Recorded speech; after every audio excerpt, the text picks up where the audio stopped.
here with the #1 New York Times bestselling author, co-host of a podcast called The Connect, which I recently saw that your other co-host was coming up. But my favorite thing that I enjoy about my next guest is that he roasts Twitter trolls like all day. Love it. Can't get enough of it. Shea Serrano. Thank you for joining remotely, Renee. I am excited about this one. This is the most interesting man in the world, by the way. This is what me and my manager, Paul, always say. This guy. Okay, so Shea, thank you for joining me. That's a super big buildup. I'm gonna spend the whole interview and just be as boring as possible now. No, don't do it. Don't do it. I'm letting people know what they are getting. Because do a lot of different things. So I just like what you do. And I'm going to start with halfway books. So how did it become a thing? Why is it named that way? Because my first thought I think of is ain't no such thing as halfway crooks. So there it is. That's my first thing. But let me hear you say what is it all about? That is exactly why it is named what it is named. It's a play off of the Mobb Deep line from Shook Ones, which is an outstanding rap song, probably one of the greatest rap songs of all time. So I am working at the moment on a rap book myself. Working on any sort of book is a very lonely process. You're the only person really working on it for, 14 months or 15 months until you start giving it to your editor. So I started this thing, Halfway Books, which is like basically it's a pretend publishing company that I run where I just hire my own writers to write about a rap thing. In this case, I hired 5 writers, each of them to write about one specific album, about 3,000 words. And then we just build it as basically as a digital thing. You read it on your phone or your iPad or computer or whatever. And then we put it up for sale and, all of the money goes directly to them.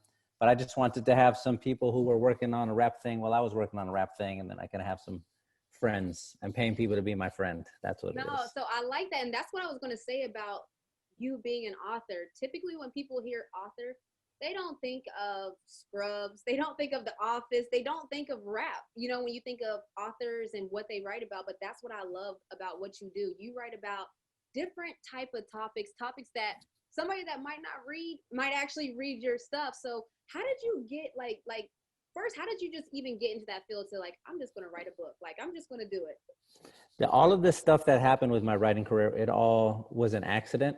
I was a teacher, middle school teacher for 9 years. My wife was a teacher as well. We were getting married. She got pregnant with twins. A few months into the pregnancy, she had some pregnancy complications. She couldn't work anymore. And then all of a sudden it was we have one teacher salary that's supposed to pay for me and her and these 2 kids that we have coming. And yeah, it wasn't enough. Teachers make like $1,000 every 2 weeks or something.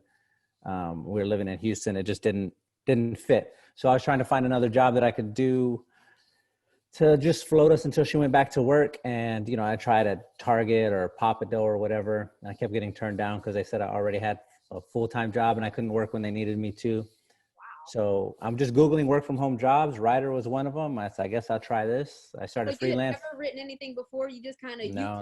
University that just. Yeah. When you grow up a certain way, it's just like if you need a thing, you have to figure out how to get the thing. I didn't have any experience with any of that. I didn't know anybody in the field. But yeah, it was just like everything is on the internet. Let me read about it. Let me get some books, start sending some emails and see what happens. And then, that took off. I did that for a few years, freelancing. I eventually got like a full-time writing job. And then I started doing books. Around 2013 or 14 is when all of that stuff opened up for me, really. That's crazy. I never heard someone that fell into being an author in a sense of I know the autobiographies the athletes in them do, and it's ghostwritten anyway, but that to me, I would that's so to me, I have a parent, a mom that's a college professor, I have a sister that's a doctor, so I understand that, just figure it out.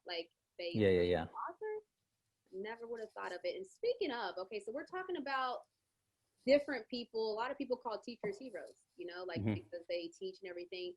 Who is someone that you would consider a hero in real life? Somebody that may not get out, for instance, some people might consider you a hero in real life because you're giving people a way to write, giving people a way to express themselves.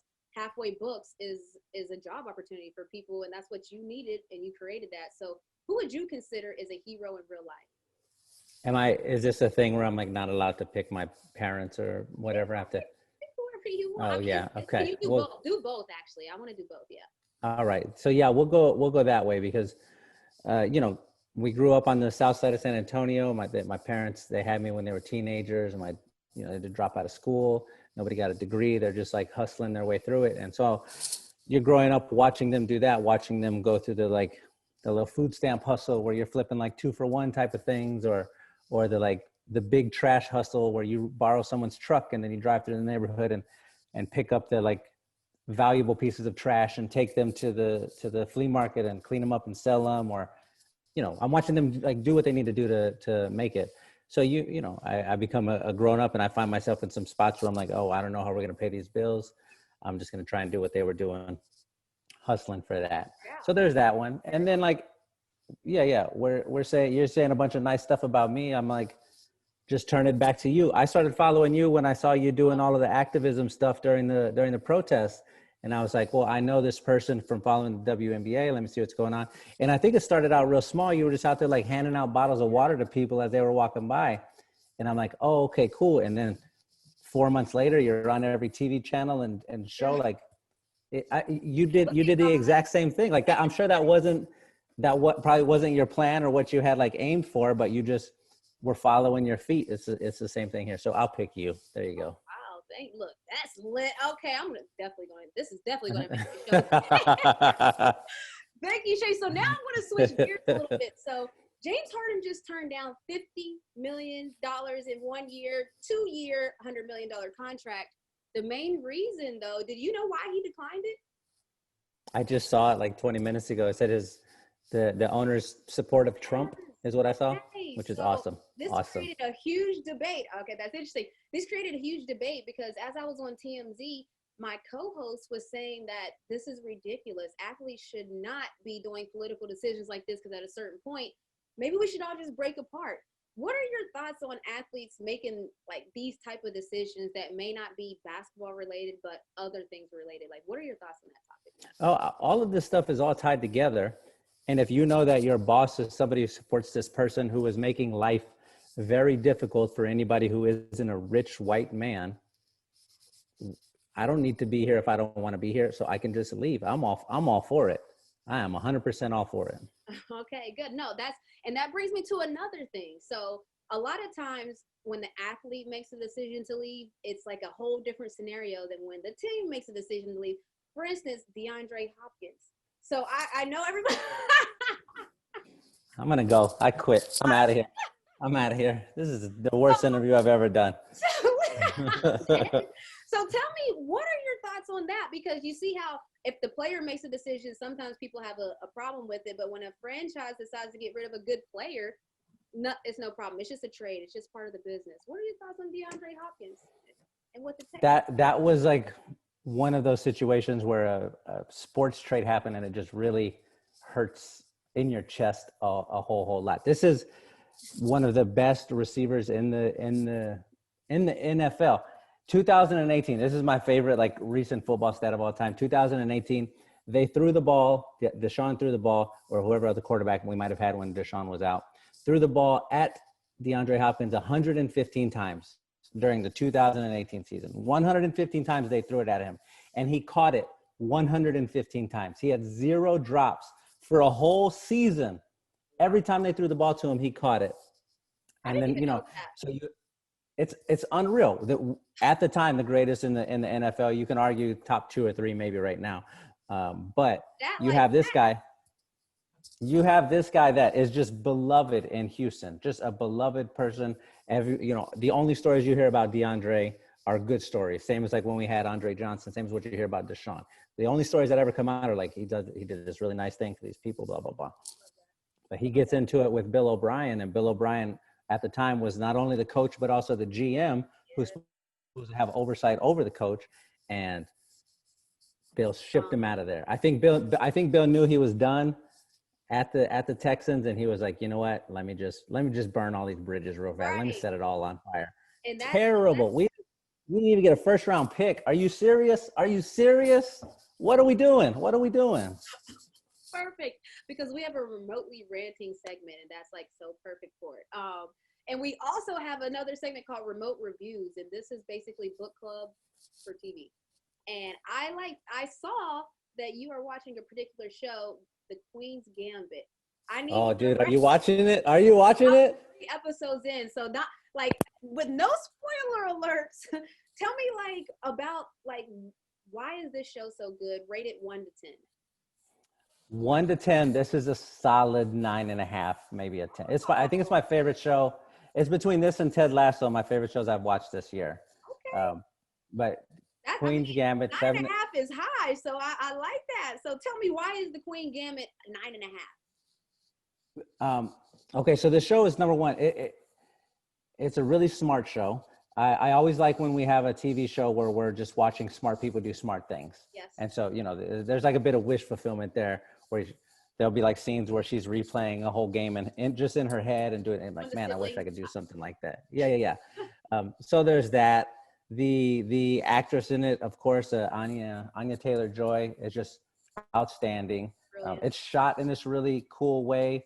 It has really cool colors and like they move the camera in this really interesting way.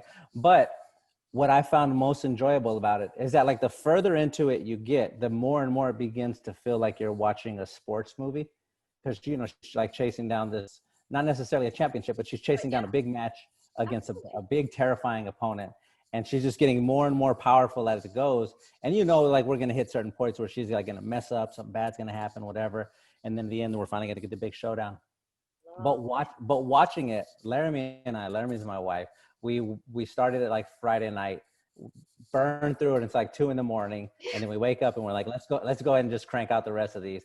And we were all. Don't watch this show at night. Like, see, this show, like, that's what happened to me. I was like, all right, I'm going to start it. I'm going to watch an episode. And that's why I have watched 3 episodes. I should have been asleep. And I ended up starting that show. Yes.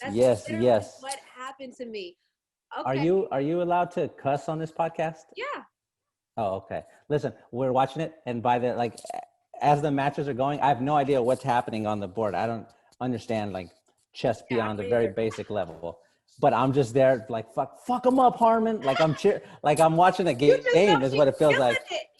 Yeah. I'm just trying to like read her face and her like mega eyes and see is she excited? Is she scared? What's going on right now? It's great. It's great. Love it. Okay. Best sports movie. Of all time? Yeah. Your favorite sports movie of all time. White Men Can't Jump. Okay. That's my one. That's my one. Basketball is my favorite sport. Shit talking is my favorite part of playing basketball. And we got Woody and Wesley doing it. It's great. Rosie Perez is in there too.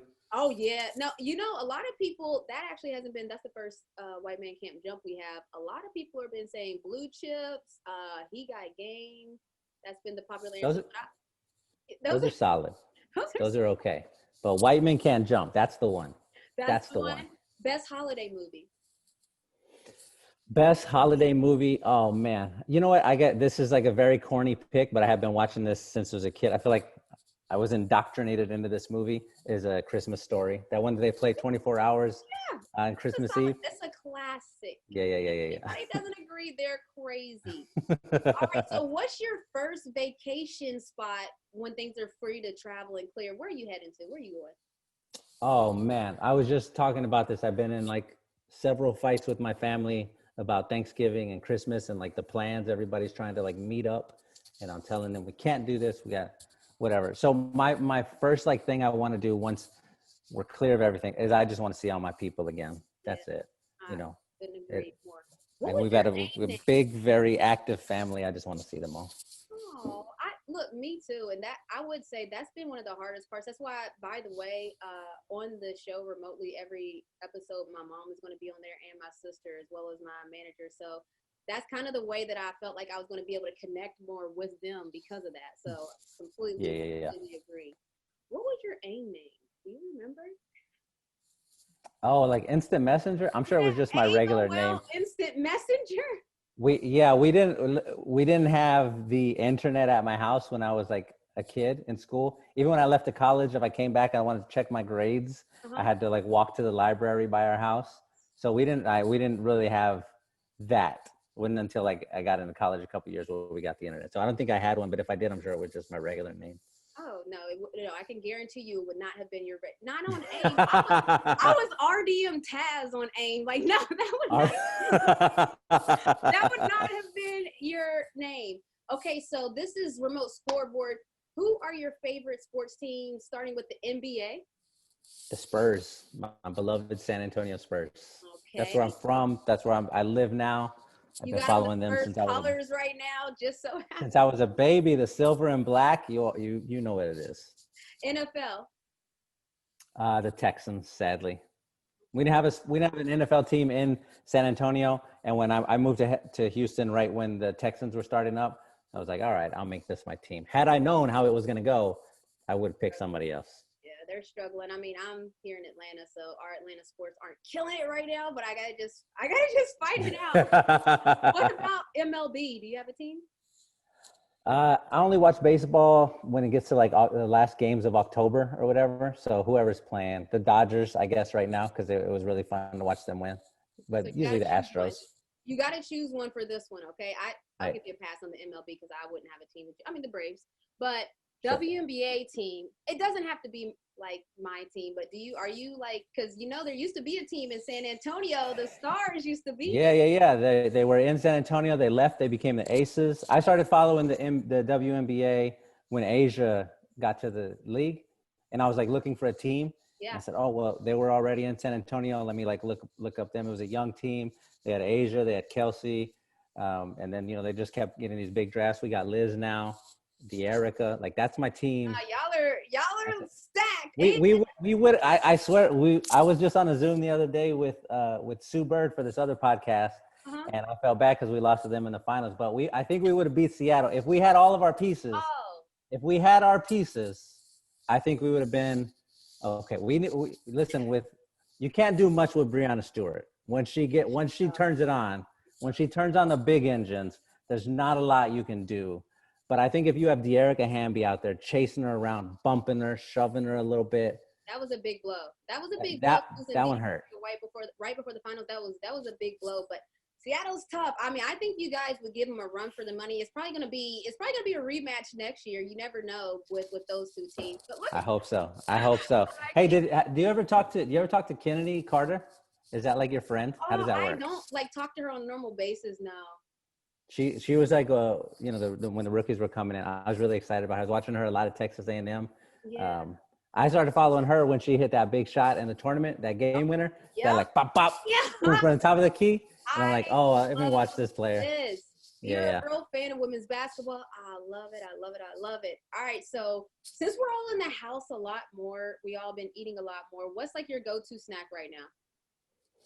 I'm on like this healthy thing at the moment because I gained a whole bunch of weight in the quarantine. So I'm like trying to join the club. That's why I'm asking everybody. That's literally how this question became about. Yeah. So now like the snacks that we have in there are super lame snacks. There's like sunflower seeds, just something to keep like my hands busy, my mouth busy, otherwise it's a ton of candy. That is not one of the most interesting snacks in the world. I'm gonna tell you that right No, it's the worst. It's awful. I don't even like the way they taste. I don't like any part of it. But if I'm not doing that, it's gonna be something else. Okay, so if you weren't doing your current job and you could pick any job, what would you pick? I would go right back to teaching immediately. Really? With that, yeah. That was the job that I felt like I was supposed to be doing. That was the job I cared about the most. I felt like the strongest connection to. If I could make like the same amount of money teaching as I do writing, I would be back in the classes. So what were you teaching? Like what grade, what subject was it? What were you teaching? I taught grade 8 in South Houston. So like an inner city Title I school. It looked like the school that I went to growing up. So it was like, a predominantly Hispanic population. I taught the ESL sect, the like behavior accommodations class sect, like that group of kids. And I did that for 9 years. It was the best job that I've ever had. That's amazing because teachers, we need more teachers. What do you consider your dumbest purchase? Oh, I buy dumb shit all of the time. All of the time. So the reason that I'm asking this question is because I get maybe 4 Amazon boxes a day. It's just part of my everyday life at this point. So. Yeah. I think probably the goofiest thing that I bought was I really like this movie Bloodsport. And so I like ordered a poster off of Amazon. They just like print it at somebody's house and then send it to you. But that's not the dumb purchase. The dumb purchase is I bought a custom frame for it. I had one built and it cost like $400.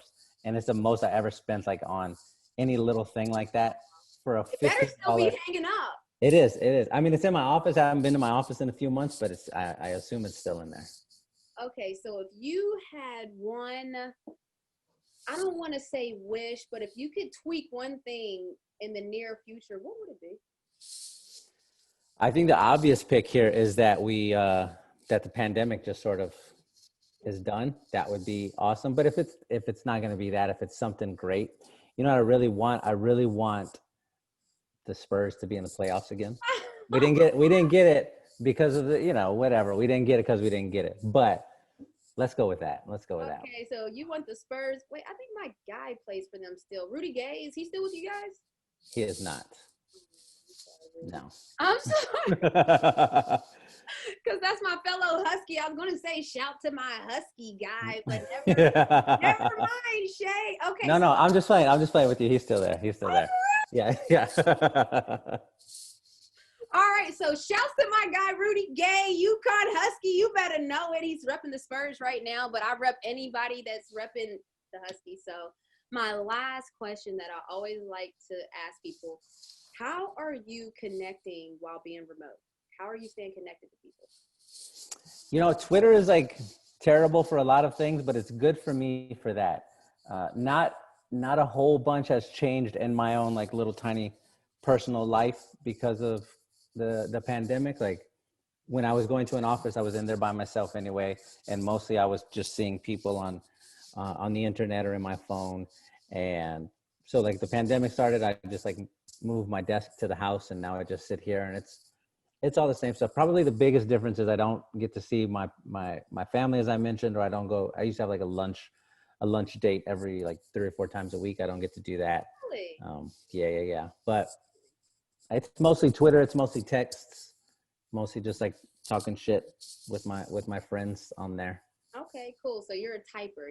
You're not the FaceTime calling people, hopping on. I've heard family Zoom nights, and yeah, there's not all that. No. I'm not. We don't do that either, by the way. I felt like I was like failing as a family member when people started saying what they're doing with their like to stay connected. I'm like, okay, I need to pick it up.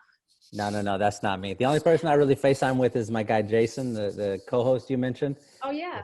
Him and I are just like working on some other stuff, but we FaceTime every once in a while. That's my guy. And that was supposed to be the last question, but that just reminded me, your podcast. What's going to happen with your podcast now? I'm going to find another co-host, I think, and then keep doing it. I do not know. You don't want to do it alone. You got to have somebody there, or it's not fun for me. I've done them by myself before, where you just like rotate guests in. To me, it's more fun if I have like somebody who I can just be with more often. I'm a lonely person. I need my. Shea, I'm shocked to hear you're a lonely person because you don't carry yourself that way. You carry yourself as like articulate, friendly. Maybe your trolls don't think that, but I've been studying you, Shea, but I like that. And I thank you for connecting with me on Remotely Renee.